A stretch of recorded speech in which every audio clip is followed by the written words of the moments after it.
archaeology. Get out of there, Dan!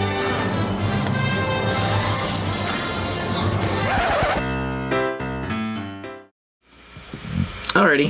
I think you should say something while I'm getting... Are we live? Yep.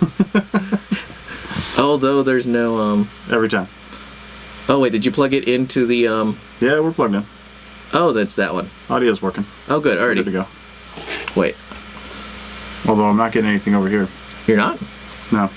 That's because it took me a few seconds to unmute us. Oh, So we're unmuted now. okay. Hey, there we are. See? Yeah. And I'm 30 to 45 seconds behind because Facebook. Oh, and So- it kicked us off for some reason. Yeah. And I still don't know what this this weird like hum is that I'm hearing. This like this. I don't think it's the computer. It doesn't do it on anything else that we have. I don't really know. Richie, you talk for a minute, and I'm gonna try to fix this. Alright, well, my god. We've had so much has happened, and so many technical issues are happening behind the scenes. But, welcome to You Call This Archaeology, episode something. 36. Really? Wow, I'm way behind now. Alright, episode 36. There you go. It is Saturday, April 8th? I probably shouldn't say that since it makes it more timeless if I know it. It's too late now. Yeah. All right. Oh my god, I can talk about how I spent like, I don't know, 3 or 4 days trying to figure out how to get, start editing videos now that Premiere has updated itself and deleted drivers, Nice. Nice. which is terrible. Yeah. All right.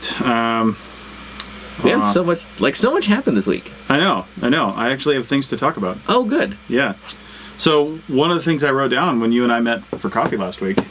Wait, wasn't that yesterday? No, it was Was Thursday. was that just like a couple days ago? Oh, that was yesterday. That wasn't yesterday. Yesterday was Saturday. Oh, then a couple days It ago. was Friday Yes. or Thursday. No, Friday. it's Friday. Yeah. Anyway. That's when I picked up the paperwork I still have to do today. Right. Whatever the hell it is.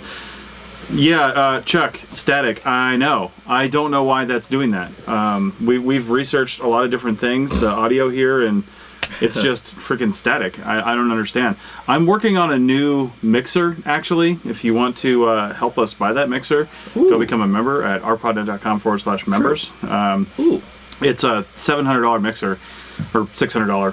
Do you remember how much? Somewhere around there. Yes, 600 something. 6 something. But it's really good. It does recording. It does everything. It's called the Zoom Live Track L12, and it's just an amazing piece of gear for this. And you know, this Behringer mixer is a good starter mixer, but honestly, True. there is some noise inherent in it, and I hear it when I do regular podcasts, and I actually am able to noise reduction that stuff out.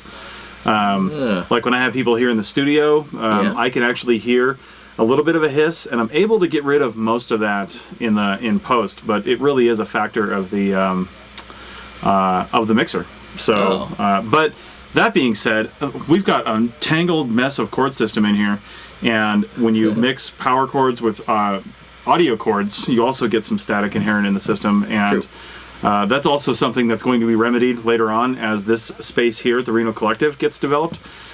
There's a lot of really cool improvements happening in here, and you know, we're working on the studio as well. So hopefully within the next month or so, we'll be ramped up a little bit and looking a little nicer. I'm hoping, you know, within the next couple weeks actually, that this is going to be looking a lot better because we're doing a lot of cool things. Some people are bringing in some great guests, and you know, the more professional we are in here, the better. So, Well, oh, wait. Can we talk about it? No. Oh, all right. No. So, All right. yeah, and Justin, no, it's not Saturday. It's Sunday. Right. Awesome. So, anyway, one of the things that we brought up to talk about from an archaeological standpoint, and this might work for other fields where writing is a key aspect. Like if you're any sort of project manager for anything or whatever, then you know, that might be important for you. But we brought up writing samples. Oh. And you know, because somebody who's by self-definition new in the field posted in one of the Facebook groups that you know, they wanted to they were looking for a job, and they mentioned a certain area they were looking for a job in, and they just graduated with their bachelor's degree recently, and and have taken a field school, and that's it. They have zero experience. True. So she was looking, saying, "Oh, does anybody have anything?" Well, one of the responses was from a person identifying herself as a CRM project, like a human resources kind of person. Oh. Anyway, so she said, "Hey, just send me your CV, a cover letter, references, and a writing sample." And I was like, Oh. and this is what we were talking about. Yeah. I was like, writing sample. First off, this person has a bachelor's degree. What are they going to be writing? Like, they're probably going to be writing, feature descriptions and artifact descriptions and maybe even site descriptions later on, but they have zero experience, so they're not going to be doing that right away. They have no frame of reference. No, so they're looking for field work. What is a writing sample going to do? You're going to send them a writing sample from college of some report that you wrote about Pompeii that has nothing to do with what you're going to be doing? What is that going to teach anybody about your writing style? Everything. No, your writing style is different if you're doing a report like that versus writing a site description. I hope that your site description writing sample is not the same as your report writing sample. Wait a second. You know what I mean? What just happened here? I don't know what you're doing over there. Oh, thank God. Don't ruin the stream. All right, it's too late. It's too late. Is it gone? No. Okay. But it's still going over here, so. Oh, I know. Yeah. It's because I can show them the website if we ever cared about that. Nice. Yeah. Well, anyway, I came up with something as a CRM project manager and business owner. Yeah. If I ever did ask for a writing sample from someone, I would actually make it a test. I would send them a picture of something stupid like a donut, not like an artifact. Like, I don't want to hear you describe something you already know. I want to send you something just random and say, because archaeologists need the power of description. Yeah. And I want to see that you can describe this thing. When I send you a picture of a donut, I want to know about the toppings. I want to know about the size. How big is the hole in the middle? How big is the radius? Is it, if you actually had the donut, would it be squishy?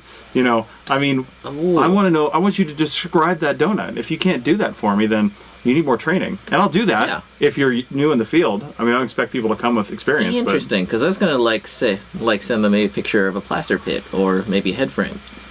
Yeah, maybe. Because a plaster pit to the untrained eye doesn't look like anything. Well, and you could send them something that they may have never seen before. Yeah. But if you're asking for, if you're looking for somebody who's maybe got experience and you want to test them, they may have Great Basin experience and they may know exactly what you're talking about. Damn it. You know what I mean? That's what I'm saying. Randomize it completely. Give them something they've never had to describe before. You're reasonably certain they've never had to describe a donut. True. Yeah. Oh my God, I was just thinking fluffy, like a cat or a dog. That's actually good though, and depending on what the picture looks like, you have to go with the picture you're given and, describe the fur. Is it long? Is it short? Is it, True. Is it fluffy? Is it fluffy? Is it a pretty cat? Don't get into interpretation. Oh, damn it. You would fail the test. If you said the cat is pretty, you failed the test. Damn Your job is not to interpret. See, this is a good test, isn't it? Yeah. Yeah. Oh my God. You can pull up the Team Black webinar screen. I'm going to show that later on too. I can totally do that. Yeah. So anyway, that's my thoughts on writing samples. I've always thought writing samples. Also, God, it's like a not there. Team Black. Wait, where is it? Just go to the bottom of the page. Oh, wait, this page? No, the bottom of the main page. Oh, gotcha. Behind the scenes, people. Behind the scenes. Oh, darn it. Hey, you told me to put that on there. I know. Yeah. And it works. Anyway, writing samples, it's like my argument for like college professors and high school teachers and things like that saying, I've got so much work and so much stuff to do. And right there. And actually bring up the May calendar. Oh. Click forward one month. And the May calendar is what I want to see. Really? Yeah. Oh, that one. So anyway, I don't know. You're making more work for yourself. Always. Wait, me? Yeah, Chuck is saying I didn't make rent because I couldn't describe a donut. That's true. That's right. That's right, Chuck. If you can't describe a donut, you're not going to make your rent this month. I'm sorry. But I think you put a CRM archaeologist in a situation, somebody who's been in the field, like real field work, not just like managing projects for the last 10 years, but real field work for the last 5-6 years, they probably can describe anything. Yeah. Like they should be able to you set them down and not like a a report. Like, I want one paragraph that tells me everything I need to know about this object. Yeah. You know, describe this object and tell me all about it. So, that's what I want. Yeah, like the object is a white truck. It's approximately 40 meters from an intersection. There you go. Yeah, you're describing a truck in particular right now? Yeah, the one I parked out front. I know. I'd say 20 meters. You think so? Yeah. Oh, alrighty. Yeah. It's 20 meters from an intersection, approximately. I don't know what direction that would be, though. God, Well, it's to the north. Oh. The intersection is. Oh, perfect. Yeah. And there is a sidewalk immediately to the west of it, and a There you fence about, 3 meters west of that. There it is. Richie passes. Give him a job. So. Too late. I know. So. Oh my God, that was such. So hey, do we want to? I mean, without naming anything, do we want to go down that road a little bit? Well, sort of. Because you're no longer working the crappy warehouse job officially. No, I mean, I should describe the sequence of events actually. Yeah. So last week, I got I got approached by 2 companies to interview. So I set up. So I'm like, well, I can't do it this week because I've got work like tomorrow. Is it alright if I do it next Wednesday? And they're like, sure. Both of them said yes. Nice. And then the Tuesday, right before I interview, the company I was working for, hang on, I'm about to sneeze. Mute the mics. Oh, your sneezes are quiet. But they put up a thing like, you have mandatory overtime tomorrow, and of course I have no more. Oh my God. I have no more time off, and there's no flexibility. So like, I would either had to quit or skip out in these interviews and try to reschedule them like literally the afternoon right before they're due, Right. Which is not going to happen. Yeah. So I quit. I take both interviews. I aced both of them. I'm offered both of them. There you go. And I went with the one that was more likely they would let me wear my hat. Yes, and like a good archaeologist, I mean, even though you haven't been doing archaeology over the winter, you have the mindset of one. Yeah. And you've got enough money in the bank that even though this archaeology job might not start until the end of the month, there might be some other stuff, but yeah, even though the primary part of it might not start to the end of the month, you've got money to live on. Yeah. Plus, I also got my final check coming. Yeah, you've got your final check, so you've got that coming. You don't have to dip into your savings that much just yet. You might have to for some fieldwork prep. Yeah. But aside from that, yeah, I mean, but you've got per diem coming, and oh yeah, you know, this company, like actually a number of companies, but a fewer of them in Reno these days, pays cash per diem. Yeah. So that's great. I think I feel like they're the last one. I might be wrong. I don't really know. I haven't kept up on what other companies do. They're not the last one because I do. Oh, that's true. Yeah, but I don't really do projects like this much anymore. But you know, I thought it was interesting. It was like a cascading effect. Because I was, mentioned this to you last week. Mm-hmm. Like, you were the first company in town to offer the pay and per diem that you do. Yeah. And this company that I'm working for was previously known for paying not that well. Yeah. And now suddenly they offer the same pay you do. They weren't the lowest, though. There was another one, the first company we worked for when we've been here, they paid lower than the company you're referring to. Oh. Their per diem was way lower. Yeah, it was rough. We actually had to quit there because the per diem wasn't enough. It was 8 on, 6 off, and we couldn't afford to live on the 6 off because we didn't live anywhere. So we had to pay for hotels or camping or something like that. Yeah, why didn't you just go camp on BLM then? Well, because we weren't really set up for that, and we were kind of tourists too because we hadn't been in Nevada before. So the first few times when we had our 6 days off, we went and camped up at Tahoe. Ooh. Didn't realize it was going to cost $35 a night to camp in a California campground. We're like, shit, we could get a hotel for half of that in Reno. See? And I wish that he was joking, but he's not. No, I'm really not. And it might even be more expensive now to camp in California state parks. True. Yeah, I don't even know. I mean, sure, they're nice, but they're not like $40 a night nice. True. You know? Oh my God, I want to throw a shout out, by the way, because I remember we were talking about this off air, because you were talking about like the Mid-Century Preservation Group on Facebook. Mid-Century Modern. Yeah. Yeah. And you were talking about how all the hotel blocks that they've been, that a certain company has been buying up. Yeah. You know, and how the preservationists want to preserve it. Right. Well, it's it's in that free newspaper this week.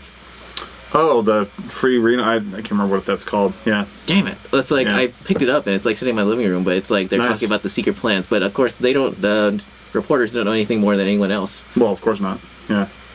Yeah. If you're Richie's referring to, Reno is somewhat of a unique city as far as non-coastal cities go. Yeah. We have something like 70 of what they call mid-century modern hotels. Those kind with like the really angular neon signs and stuff, and the really striking defining lines. Well, think Palm Springs, if you know, and stuff like that. Right. And we have lots of those, and there's a particular block in downtown Reno. It's actually the block right behind where I live, and just north a little bit. They've already torn down, I think, 2 of the hotels. Yeah. And on 3 others, they took the signs off, and they're getting ready to just knock them down. You know, it's interesting, because I referenced Palm Springs. Reno could be the next Palm Springs if they didn't knock down all these mid-century buildings. Well, they got to do something with them, though. And if nobody has the money to come in and revitalize them, then they're just having these buildings either sit there vacant, which is bad, or sit there with the weekly or the monthly rentals, which also it remains to be seen whether or not people think that's bad or not. It just depends on your perspective. True. It does. I mean, you can't get around it. It does bring an element of crime to the city. It does, because I mean, we sit on our balcony and watch the one across from us, and it's. I mean, we just watch drug deals go down in the courtyard. I mean, and the police are there almost every day. Yeah. For some reason or another, and it's just, my God. I mean, not that doesn't happen in our building, but it just doesn't happen as much. True. You know what I mean? Well, your building was in the news at some point, wasn't it? I know there was an actual shooting in our building, but I don't feel like that. I don't feel like that's indicative of what happens at our building. That guy actually had a mental breakdown. True. Like he had some sort of chemical thing. I don't know if it was a medication or not enough or too much or whatever the deal was, but he had an actual mental breakdown. It wasn't like a drug deal gone wrong or something like that. You know what I mean? So anyway, it's I mean, I don't want to say gentrification is a good thing, of course, but I think if we could revitalize some of that stuff in a way that people still can have an affordable place to go. Well, the thing is, doesn't have to be a hotel though. Well, oh God, yes. Yeah. But the thing is that no one knows what they want to do with this land. So it might just be like they're just knocking it down, and suddenly we just got a bunch of empty lots for like the next 20 years. And that's what a lot of people are pissed off about. It's like there's no plan for actually development, except this. And I'm just, this is all information that I don't actually have. I'm just what other people are saying. So take that for what it is. But people are saying these guys just want to knock down these buildings in preparation for future development in those areas. Although there's no current development plans. See, and they don't have any money. Yeah, and they don't have any money. So it makes me. I was thinking about it because there was a very famous sort of like SRO, SRO type hotel. Mm-hmm. Kind of like the long-term rentals hotels. Yeah. In San Francisco, it's called the International Hotel, and the company knocked down the building after a massive protest, and the building, and it was just a vacant lot for like almost 40 years. Jeez. In the middle of like one of the hottest real estate markets in the entire nation. There you go. And it's like, that could happen here. Yeah, absolutely. So. Of course, now we've lost everyone. I know. They're all gone. Hey, at least one person here, he's got a vested interest. He's a Reno guy. Oh, he is? Yeah, Justin. Oh. Yep. Justin of the Just Hurts So Good podcast, which is actually a really good show. Yeah. So, lots of really cool stuff on there. Anyway, so what? I've got a couple more topics, but what else you got on your list? Anything specific? Oh, I was thinking, man, it's interesting to think about early, mid, and late season hires. Yeah. We were talking about this Friday. Because it's like, when you're beginning, like, you should probably be aiming for like an August, September kind of entry, because then that's when companies are desperate and they'll hire anyone. Right. And if you have slightly more experience, then you can be the person who hops on that company that everyone left in July because they suck. Yes. They all took the job in the spring and were like, what am I doing here? And then left. Yeah. Or alternatively, you can be like me and like someone will just recommend you and suddenly, you got a job like before the field season starts. Yeah, I mean, if you're keeping your nose clean and you're also well known, but for good reasons, not for bad reasons. Yeah. Richie's right. You can be, you stick with it in this field, and you'll start getting the phone calls in the springtime, like you said, and have those jobs just offered to you. Oh, and don't forget, because I feel like it was helpful to go to these conferences, but when you go to the conferences, you have to have the right mindset. Yeah. Not like going up to everyone and begging them for a job and then irritating them. Yeah, which people do. Yeah. Like, the whole point of networking, it's like you listen to all these networking shows like Jordan Harbinger show and stuff. They're like, the point isn't like to get something, it's to add value to their lives, and then they think about you the next time they have an opportunity. At least Right. I think that's the way that he described it. It's like a good summation. Yeah, yeah. Go up and just be in their face in the way that you're having a conversation, or Yeah. you're talking about everyday things, and Yeah. the next time, because if they have a position open, you'll know it. Yeah. People aren't sitting on open positions in archaeology No. and just like keeping them quiet. Yeah. Like everybody knows when there's a job available. Yeah. So if they haven't said anything or you haven't heard anything, just go up and play nice. Say, hey, how's it going? How's your kid? How's your husband? How's your See? wife? What's going on? And talk to them about other stuff. And that way, when your resume comes across the table, Yeah. you are just psychologically going to be on the front of their mind versus somebody who they don't know. Or someone who irritated them. Or someone who irritated them. Like at the G-Backs, I mean, there's a certain person who I don't think either of us has ever seen sober. His name's Tim. Yeah. He was like hanging on my arm at like a bar at the G-Backs, like give me all his qualifications. Yeah. I can write this, and I can do that, and I'm qualified to do this. It's like, all right. Yeah. Nice. Nice. All right. Yeah. Whatever. Right. He's not necessarily gonna be the first person I think of when I Yeah. I know what you mean. So. And it's Anyway. interesting because the company I worked at, the company I've gone to, apparently, I mean, I probably, they watch now. Everyone at that office said, oh, hey, I watched some of your videos. But it's like, it was interesting seeing, all the prep going on for early field season and all the staff moves. Like, I was at a party last night and someone's like, oh, yeah, I used to work there. There you go. Now I work here. Yeah. Like, what the heck just dropped out of my pocket? Probably a lighter. Oh, no.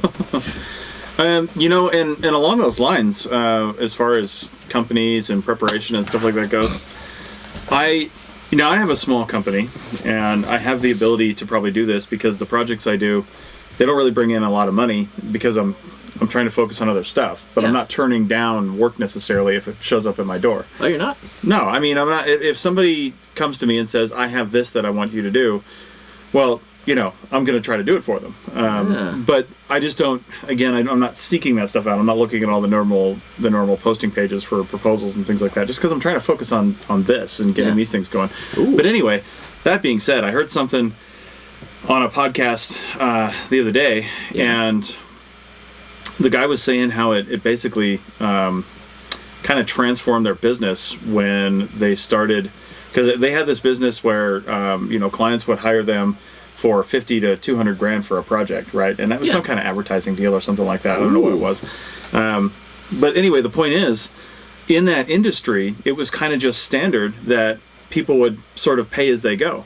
They would you might get a little bit up front, but then you'll get some 20% of the way in, 40% of the way in, at time stamp, you would get certain pay. Well, they were not able to survive that way early on. Like, they just needed operating capital, and they weren't able to have it. And that is a common problem in archaeology, because most of the, for example, most of the BLM contracts you see out there and government contracts, their typical MO is to say, well, we'll pay you 50% of the contract value when the field work is complete. So the most expensive part of your project, when that's done, we'll decide to give you some money. Yeah. I don't understand how they even get away with this. Every other place you go, everything you do, you pay ahead of time. I mean, you pay up front for somebody's services. I mean, the kind of caveat to that might be, I'm saying this because Justin's on here, is like realty services. Like they get paid through the closing costs and stuff like that, which technically is at the end of the process. You know what I mean? Yeah. But that's when they get paid. And but you don't get the keys until all the paperwork is signed. Right. And it's also kind of a commission deal. But it's like everything else you look at out there, any sort of services you get, typically you're going to pay for those services before you get those services. And I just don't understand why archaeology has to be any different. And so what this one company did, they were about to die. They were in the toilet. I mean, they were just like, we don't have any. We actually have projects, but we don't have the money to do them. Yeah. Like, we can't pay our people. Oh. So they had tried something different with a few clients that came to them, and they basically offered them, I think it was only like an 8% discount, but an 8% discount on a $50,000 project is a lot of money. Yeah. And they said, listen, if you pay in advance, we'll give you like 12% off or something like that. Yeah. If you pay within the first week or 2 weeks or whatever the thing was, we'll give you this discount. And it went up to, if you pay halfway through the project, you get no discount. And people were jumping on it because they wanted to save money. Yeah. You know, the company already had a good reputation, so they wanted to save money. So I'm thinking, It's a good idea. I'm thinking, hell, for these small projects, you know, like I've got a cell tower project going right now, and I'm just going to throw. It's a small one, yeah. I'm just going to throw out numbers. They're not real numbers, just so you guys know that. But just to make $80 million. right. But just to make the math easy. Yeah. So, if I'm going to say the cell tower project is $800, Yeah. right? They're nowhere near that high. But let me just say $800, and I say, okay, let me think about this. I'm normally going to charge $800 for this. Yeah. But if I say it's actually $1,000. Yeah. As a listen, you client, I'm going to charge you $1,000 for this. However, if you pay me up front for this project, Yeah. before we even start, I'll do a fixed price because I don't even know what I'm going to find, but Yeah. it's a small project, so you're gambling a little bit, but not much. Yeah. I'll do a fixed price, and I'll give you 20% off if you pay up front. So it's going to cost you $800, which is kind of the real price of that project. Yeah. Now, if you've got a $200,000 project and you jack it up by $250 and say, I'll give you a discount, they're just going to go with the firm that is going to charge the normal price and be paid later, right? So don't be stupid with it. But if you do have a $200,000 project and that's what everybody else is bidding, if you can afford to come a little bit under that, now it's not really underbidding, it's really just getting the project and keeping your company alive if that's the case. But if you can afford to come a little under that and say, hey, to the client, say, hey, could you pay 50%? Because paying that amount full up front is probably unrealistic for these sorts of jobs. But say, hey, can you pay 50%? Can you give us 90 grand if we give you 20% off? You know, can we do this project for 180 grand? Interesting. You know, pay us, we'll give you a 20% discount if you pay us 50% up front, and then have a schedule for the rest of it. Man, you know, it's too bad other companies didn't think about this before, El Centro. Well, it just depends on whether or not they can actually do it. Now, the problem with what Richie's referring to is one of the projects I was on. That was actually a military project. So the client that I had, my client, wasn't getting paid by their client until the military met their schedule, which they had the typical 50%, 30%, 20% schedule. So it's difficult. It's difficult when I'm a subcontractor to a client who has a government client because unless they've got all the cash in the bank, then it's just simply not going to work. But if you're the prime, or your prime is working for a mine or some other private company, then you might be able to actually make that work. And you got to look at the pockets of the person you're working with too. If you're working with developers making a housing development, they're working on borrowed time. I mean, borrowed money and borrowed time. They've borrowed all their capital from the bank, and they're trying to get houses sold before they get built so they can afford to build the houses. It's a Ponzi scheme until all the houses are built. And so they don't have a lot of money to play with if you're working with that kind of people. But if you're working with like a gold mine or a silver mine or something like that, and they're literally sitting on money. They're literally sitting on a gold mine. But you got to look at it too. If you're working with a new company that you look up their information and they just spooled up in the last 6 months, found some investors, and now they're going to exploratory drilling or something. They're probably not going to have a lot of money to play with. True. But if you're working with one of the big guys that have mines all over Nevada or all over wherever the hell there are, and they've got capital that they can pull in from other places, they're probably more than happy to take the discount. Unless they're planning and to pay you on up front. Unless they're planning on going bankrupt right before they pay you. Well, that's I said big established mines. I said ones with money. Yeah, not those shady outfits that change their name every time you work for them every year. It's interesting though, because you were mentioning that, because one of the reasons I took this archaeology job over the other job, which was in the civilian sector, was so that I could set myself up for digital marketing. Yeah, get myself going that way. There you go. Because I'm basically, after I upgrade some equipment, I'm just gonna start doing that. Right, and in that world, you typically do get paid up front. Yeah. You'll submit somebody a proposal and say, listen, you'll analyze their system and be like, listen, do a little interview with them and figure out what their needs are and say, okay, you want this done? It's going to cost you this much to get that done. Yeah. I'm doing that with, I'm starting to do that actually this month with my podcast production, which I gotta show you this. I gotta show you this mug. Oh. I don't know if this is visible or not. Can you see that on the screen? I can't. It's not. Unfortunately, it's too bright. It's too bright. Anyway, there's a little sound file on there. That says Chris Webster Productions, and. Wait, we can actually show them that. Yeah, it's me saying the words Chris Webster Productions, which is pretty neat. Yeah. Anyway. There it is. Yeah, I'm doing I'm starting to do package deals, basically, rather than charging by the hour, because if I understand the environment, and this is, again, if you've got a fixed price contract you're looking at, you understand the environment, maybe you've done a little pre-research before you actually sent them a proposal, and you know what's going on. If you understand what's going on there, like, for example, if I've got a client that's going to come in here into the studio at the Reno Collective, I know what their audio environment is. Their setup is pretty basic. It's super easy. I just got to get their client to sound good. There's my website there. Yeah. I've got to get the client to sound good. I've got to get all those things to go through. Once I'm able to do that, then their recording is easy. You know, they're going to have an initial setup fee if they're a new client of mine, because I have to create all the stuff to actually edit their show, create their template, do all those sorts of things. That's a little bit of extra, you know, but that's like a setup fee. But then after that, you know, let's do a package deal. We'll do 5 episodes for the price of 4.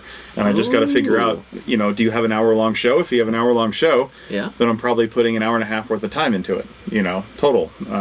If you've got a show that you're recording on your own and you're just sending me the files, it's probably going to be more expensive because you're not recording in a studio, more likely, and I've got to do a lot more work to the show. Oh, Logic Pro, what's that? Logic Pro is the Mac version of the basically Adobe Audition. So, yeah. Wow, we got this thing set up pretty well. Yeah, so Richie's running up if you're interested in podcasting, I do full production and training and all kinds of stuff. This is also the first time I'm seeing this, by the way. So yeah, I've got all kinds of different things on there, and I'm going to have some more, I'm actually going to have some webinars and stuff that are free for people to see. That if you're interested in podcasting, that very top page where it says Introduction to Podcasting is my actual intro class on YouTube. Ooh. It's about an hour long, and it'll get you... Wait, that's an hour? Well, it's 2 hours when I do it live. Wow. But it's an hour when I just did it with nobody sitting in the room. And I ran through the whole presentation. It's a lot of information you need to know if you want to start a podcast. If you've never started one before, this is to tell you all the information about starting a podcast. But oh man, it makes me think of how complicated it is to start a YouTube channel. I know, right? So anyway, let's stay right there. Let's go over to Team Black, because that's one thing I wanted to talk about next. On the last, you called this Archaeology, we talked about doing webinars. And I talked about doing free webinars and paid webinars. Yeah. So Richie's over at the Team Black website. It's arccert.black. You just hit the enter button there, and it takes you right in. And then you go to, like the day after we started doing this, I was like, all right, screw it. Let's just do this thing. This is the May calendar that you're seeing, and I put that up because I didn't actually, with the SAAs coming up, I didn't want to do any webinars before that, so they're actually starting in April, and I'm making them regular. So what you see on the calendar there, like WTF, would I use a tablet? It's all about understanding what tablets are good for and things. That's going to be the first Thursday. What is that, a Thursday? That's going to be the first Thursday of every month. And you know what's crazy? That's going to be here before we know it, because it's already it's a few weeks away. Yeah. Which is scary. Right, so that's the first Thursday of every month, and then the Field Tech Basics, for example, second Wednesday of every month. Fixing your digital workflow, first Monday of every month, and that's really just for people who are incorporating tablets and things like that, but they don't really know where to put them in. They can do that. Now, some things I'm doing, like for example, Field Tech Basics and Find a Job Now. They're self-explanatory, I feel like. Well, they're self-explanatory, but they're also free.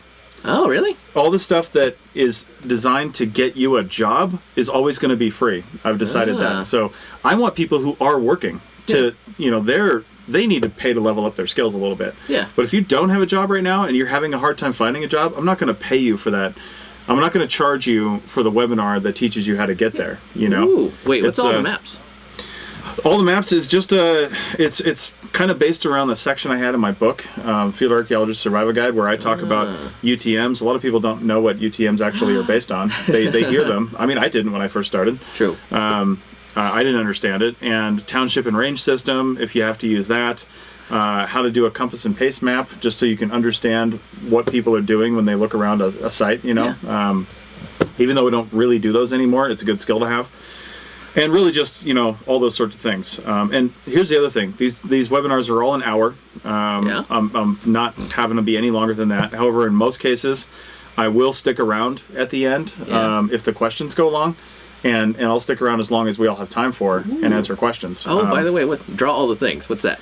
So that is really based, and Richie, you could help teach this class if you wanted to. Sure. I'm basing it around the app Graphic for iOS and possibly a couple others, but really based around Graphic. And I want to show people how you can draw in the field on a tablet or smartphone or whatever you have.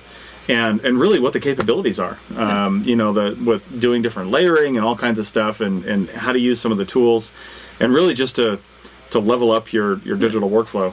Although, wait, hold on, I'm gonna switch. Well, back let me finish real quick. So these are all $20 per seat, with a limit of I want to say 20 people in a class. Oh, interesting. Wait a second. So, cool. Yeah, you can see the dates and times. There are different times. I'll be adjusting that depending on, how many people are showing up. If I'm filling up the classes at those dates and times, then I'm not going to move them. But if I'm not, then I might have to move them. And I'm going to be adding a bunch more too, because one of the things I heard him talking about on the CRM Arc podcast, episode 134, which will be out this Wednesday. Yeah, was that the D&D one? Yeah, but not about D&D. Oh, all right. So one of the things they were talking about is they mentioned that doesn't seem to be any resources, blog posts, or anything about people talking about transitioning out of archaeology. If you want to transition out of archaeology, where's the help? I think Stephen Wagner, who's a host of the show, forgot that we've actually talked about that quite a few times on the CRMR podcast. But it's not a true resource, so I actually wanted to have a webinar in there about how to prepare yourself for leaving the field, because people might not be thinking about that. So, and really, it's kind of the same way as when I was in the Navy. Yeah. You're required to go through a week-long class about basically how to be a civilian. It might sound weird, but if you went into the military right out of high school, or you've been in for, I was only in for 4.5 years, so it wasn't that big a deal for me. But if you've been in for 20 years, you might not actually know what civilian life is actually like. Oh my God, that's kind of like when I first got my my job at the bookstore. It's like I didn't know anything about like customer service or talking to regular non-archaeologists. I know, exactly. So, and the images you're seeing on the screen as they're flowing by are from my Graphic there a little bit. So some stuff I've done in Graphic. Oh, I remember that. Yeah. And I drew that atlatl up there. I drew the projectile point. I did all that stuff. So. But oh God, where's that? That's at Jerry Canyon. Haha. Yeah. So, anyway. And for people wondering what we're talking about, I'm going to circle it right now. I know. Wait, what's this? That's just a wall. That's actually out off of USA Parkway. Oh. Yeah. Wait, weren't you out there with Theron and I? No. Oh, yeah. You did that day. I did that day. Oh. Yeah, I took that picture, and I've been just kind of messing with it. Anyway, so one of the webinars I'm going to add probably for May is transitioning out. And it's going to be, really learning how to take the skills you've learned as an archaeologist and the things you've done in the field and applying those to other jobs. And more importantly, applying those in a way that they understand, like saying the fact that you know how to use a Tribble to make sitemaps will mean nothing to anybody on a CV. No. But if you say, I know how to, work independently, use complicated technology and create technically challenging things, is good for people to know. It's good. And you need to know how to write those things down so they translate into other fields. And it actually goes the other direction, too. That's the webinar's not there yet. That's the other way, too, is people who come into archaeology from another field, or they come in after taking a few years off, or they've taken a whole season off, and they want to add some of the stuff that they learned at their job.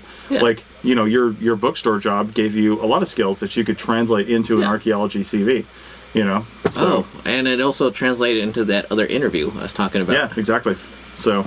Oh, but before I forget. Yeah. God damn it. I totally forgot. So it wasn't before. It's after you forgot. I know. But I was actually at a party last night. I was talking to someone, they know an archaeologist who used to be in the field, but they were so good at drawing that now they're working for National Geographic. Well, there you go. Take those skills and move on. Yeah. So, anyway, and Carl, thanks for joining. Nice to see you. So anyway, that's all I've got on that. I don't want to belabor the point on Team Black, but there is one other thing I'm going to do. I'm just scrolling through the same ones. I know. Well, it's monthly. It's my time. So anyway, the other thing I want to do with Team Black, and this is, you heard it here first, is if you're a pro subscriber to the APN at $20 a month. Ooh. That is, as soon as I can get it set up, because it's a little bit, there's some complication to it, but as soon as I can get it set up, there's going to be a basically a $20 membership per month for Team Black, and that will get you all the webinars for $20 a month. Ooh. Yeah. It's just technologically challenging to set that up. It's not technologically challenging to set up the membership, but I want to link it somehow to the APN membership so you can just, so I know who you are and I can fill a slot for you and automate that whole process. You know, I don't, you still need to go up and sign up for the webinar, but it needs to be free. And it might just be a coupon code or something like that I give pro members that says webinar's free. Yeah. But also, I want people to be able to sign up on Team Black for a membership at $20 a month, which will get you all the certification stuff that's coming down the line. I want you to be able to use that, because if you're, everything's all the same for me. This is why everything is under DigTech, my company. If you sign up for a pro membership at Team Black at $20 a month, which that's the only membership we're going to have is $20 a month, then I want you're also a pro member of the APN. Oh, God, you were saying that. Yeah, so if you're one, you're the other. If you're paying $20 a month to basically DigTech, you're going to get everything the APN has to offer, which is on the screen. Yeah.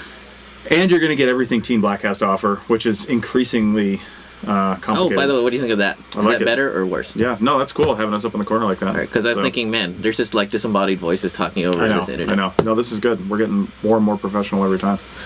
So anyway, I don't really want to make this a commercial for all that, because this is, you call this archaeology, which is basically nothing in itself.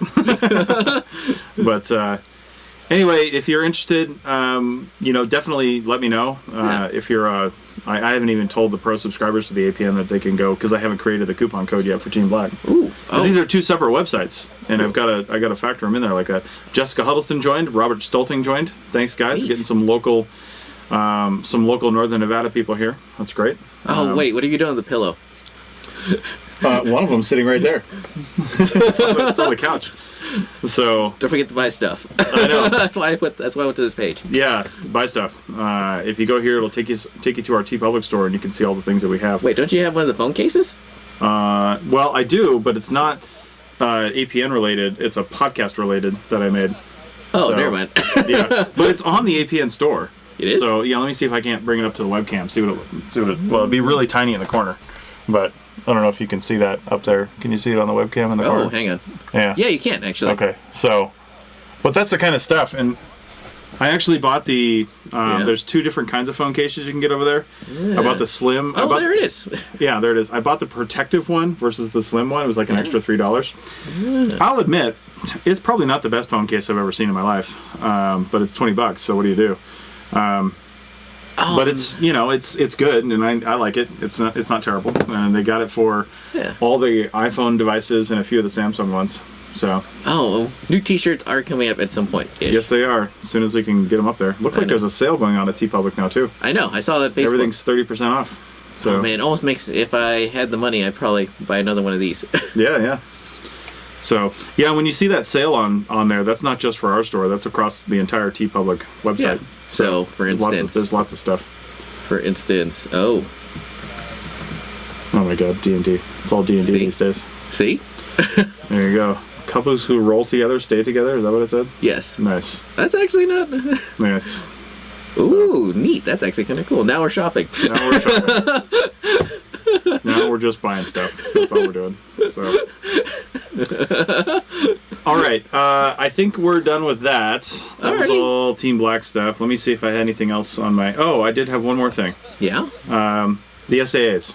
Ooh. Society for American Archaeology Conference. I don't have a booth there this year, but I will be there. Yeah. And if you're listening to this and you're going, that's fantastic. If you're not listening to this, then I guess you'll never hear it. But I hope to... I've got a hotel room in the conference hotel, and I'm going to have all my recording equipment in there.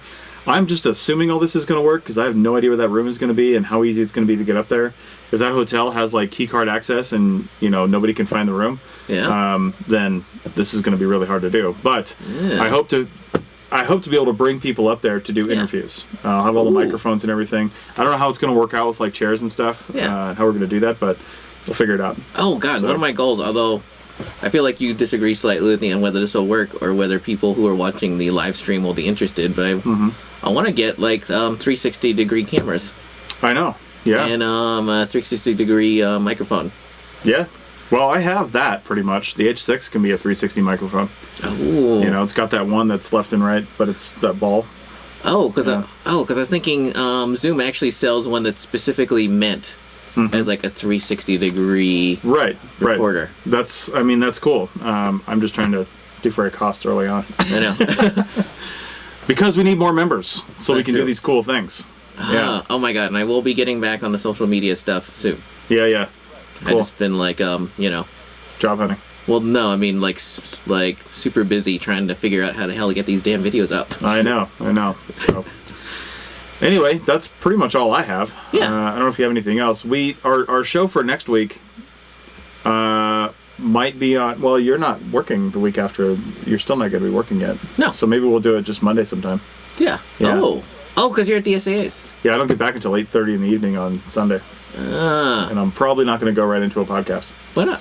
I'm just saying. So, and I mean, maybe we could do it remote if I'm in like the airport on, because I don't think I leave until something like noon or something on Sunday. Oh, so. damn it! I forgot my tablet. I was gonna play around with Skype and see, you know, about Skyping into here, but I totally forgot. Yeah, you would need this computer, and I would Skype into you. So, oh, really? Yeah. Interesting. Anyway, we'll think about it. We're trying to make the show regularly on Sundays, just because we think people have more time and can be engaged on a Sunday like this. And we just want maximum engagement. Yeah. And questions and things like that. So. Wait, have you gotten any engagement this week? Well, people are watching. There's a little bit, but not too many questions. Basically, because it's been a commercial for the APN and Team Black. So, sorry about that. Oh, well, hang on. Yeah. We can also do other things. Hey. Let's see. Internet. Back. Oh, shoot. I shouldn't have done that yet. It's too late, though. That's all right. Richie's going to go surfing now. You going to go to YouTube? Yeah. Yep. Oh, that's so strange. Why am I signed into this? Probably because you used it last. Uh-huh. Yeah. Well, if that's your channel. Oh, it's not signed in. Anyway, Richie's going to his YouTube channel. Happy Archaeology Fun Time. And not only are these videos over there, and I'm pretty sure you've got them in a playlist, I think, don't you? Yeah. Yeah. But there's also other stuff. You know, if you don't have your fill of my ugly face, it's on plenty of Richie's videos. I've got a bunch of other. We did a bunch of stuff early on. Richie's done a whole bunch of other things down there. You can see that. So go check all that out. What kind of engagement are we getting on these? Where we need to be sending more people over there. We should do. Yeah. It's too late though. Yeah. Well, that one. Things you should know about North Dakota. It's got 811 views. I know. Well, that's not as one as the one where we were talking about survey. Yeah. Nice. Which is amazing to me. 4.4 thousand views. Yeah. Nice. Which is actually 1,000 more than it was. God, that's crazy. Yeah. Like the last time I checked. Nice. That's cool. Interesting. So, go check out Richie's videos. Scoot over to a playlist so they can see how you got them organized. Oh, there we go. Oh, wait, I gotcha. Yeah. That tab. So yeah, you can see the podcast right there, and the ones Richie has loaded up, which we don't want it to play. It's too late. Yeah. So if you want to see a higher quality version of this show and just put it on in the background, then do that. And hopefully at some point, because you know, it's gonna be super nerdy, but Premiere updated itself recently, so it means that it's no longer compatible with my video equipment. Mm-hmm. Yeah. So I've been trying to figure out, because like all the audio drift issues is basically caused by removal of drivers. Right. Which is super terrible, since like this camera still outputs really good looking video. Right. And really good audio, but the problem is that Premiere doesn't like it anymore. Right. So I've been trying to work on that. Yeah. That actually might be one of my first purchases. Because years ago, when I was buying this camera, I toyed around with the idea of getting an external recorder for it. But it seemed like an extravagant purchase, since, you know, I don't really make any money on YouTube. But now that this camera no longer compatible with Premiere, and now that the recorder I bought is out of production, it is now like about a third of the price it used to be. We have no audio. Seriously? Yeah. Oh, that's because I did that. Oh, nobody heard any of that. Oh, damn it. Fine. I don't know how that did it, by the... Oh, no. It's because when the video started playing. Oh, it muted it automatically. Yeah, that's actually... Sorry about that. That's super intelligent. But annoying. But annoying, yeah. Yeah. So you just heard some really insightful things about video editing. Yeah. Oh my God. Well, I'm yeah. just saying I'm working on the issues with audio because Premiere is no longer supports my video camera. Mm-hmm. Even though it outputs really good looking video. So, at some point I will probably do what I should have done when I first got this camera, which is get an external video recorder. Right. That way I can just plug it straight in the computer and go. Yeah. Yeah, sorry, Carl. We did lose the sound for a second. Yeah. But it was an automatic thing. I actually don't know if you know this. I updated the OBS version before you showed up. Neat. So that was probably an update feature. Ooh. But, that's actually sort of handy. Although, obviously we don't want to run the copyright issues or anything. Yeah. So. Oh my God, we can. We can actually start, like, now that we have this, we can start, like, showing people the books and stuff we're talking about. Yeah, for sure. Yeah. Wait a second, what book should we talk about? I don't know. Wait, what about your book? Sure, put it up there. Anyway, I think we'll show this and then be done. I gotta go home and do some. I gotta get lunch. Me too. I gotta do some. What's the name of your book? Field Archaeologist. What do you mean? What's the name of my book? Well, so survival guide. There it is. Yeah, it shows up pretty easily. Neat. Yeah. There's my book. Now scroll down. Hey, look, $53. Yeah, scroll down. It gets worse. 147. Ooh, wait, who's selling that? I don't know. These used books. Who would buy a 200-page book for $147? Hey, look, $821.94. Look at that. Used, but in good condition. Wow. Yeah. My God. You can't beat $821 for the Field Archaeologist Survival Guide. You really can't. Wait, is it still in print? No. Well, yeah. They're still putting it out if people want to buy it. Hey, and if you bought the book, don't forget to leave a review. Yeah, do that. I've got 5 or 6 reviews, I think. Oh, hey, look, you're packaged together Tom King's book. No, that's not too bad, is it? I have that book, actually. So do I. I got the red cover, the one. Oh, yeah, I think I might have as well. Ooh, wait. Yeah. And then there's the Kindle version. Sure. Unfortunately, there's no audiobook. Yeah, there's. Well, I mean, if you have the Kindle app, and it's like, because it'll read it. Because it's like WordWise enabled. Yeah. Ooh. Neat. All right. So, but you don't get my voice. Actually, I'd probably hire Matt Damon to do it for me. Yeah, because he did such a good job with the history book. Oh man, Now would be the time to throw out a shout out to Archaeology Fieldwork or something. Because it doesn't Jennifer Palmer Yeah. She was one of the early listeners and supporters to the APN. She listened to my very first show before the CRM Archaeology podcast and said she liked it. I think she was just being nice because it was actually terrible. But the thing is, it's tax season, and she runs the site for free. Yeah. So if you could help her out by using her affiliate links. Yeah. Because she's got, did she used to have Amazon affiliate links? I don't know. There's definitely some ads across the side there, which she gets views and clicks for that. She does? Well, she must if there's ads on there. No, you never can tell. So interesting. Probably not a lot though, as usual. But yeah, definitely go check it out. Archaeologyfieldwork.com. This early in the field season, I mean, they pull in. You can post there, but they also pull jobs from all kinds of places. Like you'll see USA Job stuff there. Really? Yeah. So if you go back to jobs, you can probably see some seasonal postings. Listings. There we go. Yeah. See, these are all the different stuff. Where do these date to? Yeah, these are all beginning of April. Yeah. So. Oh, hey, they have a store too. No, they don't. Apparently, they don't have a store. There you go. No. Yeah, they have a bunch of code. Maybe that's what they're selling, their code. There you go. All right, I think this is enough. We've gone even beyond, for us, you call this archaeology. That's true. And I want to get home, so. Oh, and I got to get lunch. There you go. All right, guys. Yeah. Well, thanks a lot for coming on the show. Slightly new format. That's pretty cool that we're able to show the web like that. And oh, damn it. I just realized the YouTube audience is going to be able to understand anything we said. So it's the opposite. Yes. Yeah, nothing. So, yeah. Because they can't see any of that. No. Nice. We're still figuring this out. Right. So, anyway, thanks for that. And if you're going to the SAAs and you're seeing this video, please come up and say hi to me. I will be dressed exactly like this every single day. Oh, and wait, you're going to have the hoodie? I might if it's cold enough. So I'll probably bring it. So look for the big APN logo on my back. and we'll go from there. My wife's not coming, so she can't wear the exact same shirt Oh, I as me. thought she was. No, she's not going to this one. Ah. So, just gonna be me, hanging out and doing the SAA thing. So. Oh, are you gonna see the? Are you gonna go to the Smithsonian, the Air and Space? I went there in November when we were there. I'm just not sure I'm gonna have the time, honestly. Yeah. So, because they close at like 5 or something, and that's true. I'm gonna be at the conference all day long, all the days. So. Yeah. Wait, what hotel is it in? It's in the Marriott Warburton Park, which is over by the National Zoo somewhere. Oh. So it's actually like a $20 Uber ride to get over to the National Mall. Really? I did that because this is the same exact hotel the 8 AAAs were in, which is when we went there in November. Yeah. But I only went to one session for the AAAs and spent the rest of the time checking out Washington, D.C.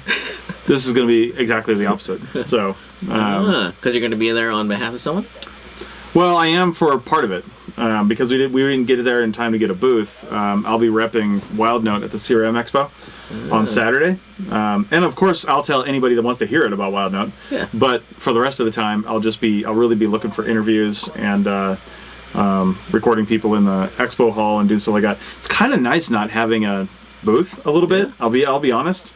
It's kind of nice just being able to walk around and see stuff and talk to people. Yeah. I don't even have a paper. I'm part of a panel. A discussion panel, on like digital ethics or something like that. Oh. I gotta find out when that is. I'm part of that, so I don't have to prepare for that either. I just basically show up and talk, which is what I do every day on the podcast. Ooh. So, did you want to celebrate any sales of WildNote? well, we've had a handful of them, but we're still working the bugs out on a couple different things, and I don't really want to promote it. Not promote it. I don't really want to sell it too much. We're taking beta testers if you want to do that. But come probably next few weeks or so, it'll be fully baked and ready to go. It is right now for all intents and purposes. There's just a couple things that we want to make sure are solid because your data security is incredibly important. And if there are any biologists watching, it's definitely set up. It's definitely working from that end, right? Yeah, absolutely. Yeah. So there's a bunch of forms and things already in there for that. Yeah. So also, if you just want to use it to make your own forms and you don't care about the export, if it can just be data or a generic PDF, works right now. Oh. Yeah, absolutely. You can make your own stuff. If you're just doing some relatively simple things and you want like a table export, or like I said, a simple PDF export, that's already there. Oh. Yeah, so you can already do it. All right. Yep. So, Cool. All right. Well, thanks a lot, everybody. And Justin says #neat. Wait. I love it. Oh my God. All right. So we'll be back hopefully next week. Don't know when, but at some point. And in the meantime, check out Richie's YouTube channel. Yeah. And happy archaeology fun time. Yep. And we'll see you later.